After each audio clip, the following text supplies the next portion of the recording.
सत्य, ठळक व निर्भीड सक्षम न्यूज। जतसह परिसरातील बातम्या पाहण्यासाठी सक्षम न्यूजला सबस्क्राइब करा। तालुक्याला दिलेला शब्द पाळणार, जतचा चेहरा मोहरा बदलणार ब्रह्मानंद पडळकर।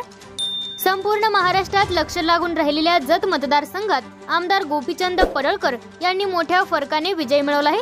तरी जत तालुक्यातील जनतेने विकास पुत्राला काम करण्याची संधी दिली, त्याबद्दल तालुक्यातील तमाम जनतेचे सांगली जिल्हा परिषदेचे माजी समाज कल्याण सभापती ब्रह्मानंद पडळकर यांनी पत्रकार परिषद मध्ये बोलताना सांगितले।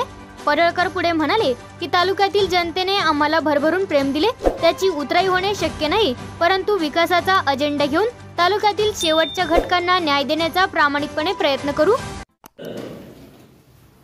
आणि एवढं प्रेम आम्हाला मिळालं, त्यामुळे हृदयातून आणि मनापासून मी जनतेचे आभार व्यक्त करतो।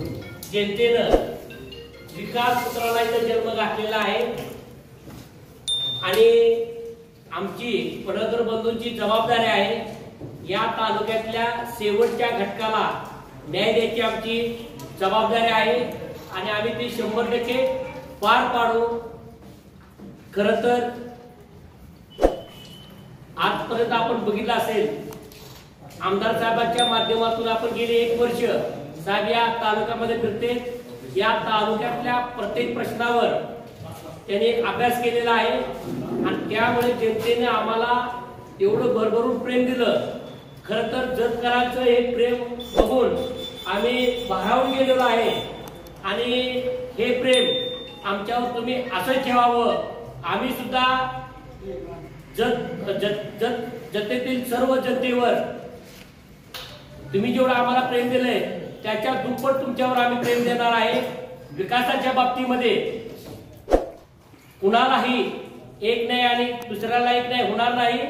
जतेतल्या प्रत्येक नागरिकाचे आमदार पडळकर साहेब हे आमदार आहेत। या तालुक्यामध्ये जो विकास होईल तो सर्व समावेशक असेल आणि इथून पुढच्या काळामध्ये या तालुक्यातला भ्रष्टाचार उकळून काढायची जबाबदारी पडळकर साहेबांची असेल।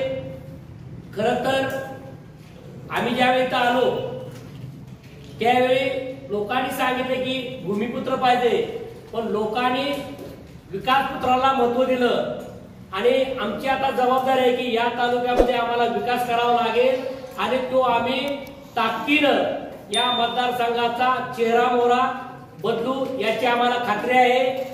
ज्याला कोणाला काही अडचण आली तर त्यांनी ब्रह्मानंद पडळकर यांच्याशी केव्हाही संपर्क साधावा। आमदार साहेबांचा 2 दिवसानंतर पुन्हा आपल्या तालुक्यामध्ये आमचा दौरा होणार आहे, आवाज दौरा होणार आहे आणि पुन्हा आम्ही दौरा ताकदीनं करू। जसं आमच्यावर प्रेम केलंय तसं आम्ही तुमच्यावर प्रेम करू। ज्या गोष्टीमध्ये आमच्याकडे या 10-12 दिवसात एखाद्या जर घटना चुकीची झाली असेल तर जतकराने आम्हाला मोठं मन करून आम्हाला ते माफ करावं आणि विकासाला आपण सुरुवात करूया। मी तुमच्या सहाय्याच्या साक्षी जातो, जतचा विकास पर्वाला सुरुवात झालेली आहे।